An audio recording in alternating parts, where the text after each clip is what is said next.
ইবনে মাজাহ শরীফের একটা হাদিস আছে, শ্রমিকের ঘাম শুকানোর আগেই তার পারিশ্রমিক দিয়ে দিতে হবে। তেমনি একজন শ্রমিক তথা একজন রিকশাওয়ালা বয়স প্রায় ১৮ ঊর্ধ্বে হবে। দুটি সন্তান থাকা সত্ত্বেও দিনের পর দিন কত কষ্ট করে তিনি রিকশা চালাচ্ছেন, আমাদেরকে শেয়ার করছেন তার কষ্টের কথা, তার অন্তরের যে কষ্ট, সে কষ্টের কথা বলেছেন। এই কষ্ট কোথায় রাখা যায়?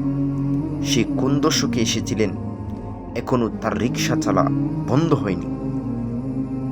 এই শ্রমিকরাই তো আমাদেরকে গড়ে তুলছেন, আমাদেরকে চালাচ্ছেন কত কষ্ট করে। নবী করিম সাল্লাল্লাহু আলাইহি ওয়াসাল্লামের আরেকটি হাদিস আছে, তোমরা অন্যের জন্য সেই কামনা করো যা নিজের জন্য কামনা করো। সুতরাং আসুন সকলেই মিলে সম্প্রীতিময়, সহানুভূতিশীল শ্রমিকদের জন্য এগিয়ে আসি, একে অপরের প্রতি সহানুভূতিশীল হওয়ার চেষ্টা করি, সকলেই এক হয়ে একটি দেশের জন্য নিরলসভাবে কাজ করে গেলে ইনশাআল্লাহ এই আশা পূর্ণ হবে একদিন।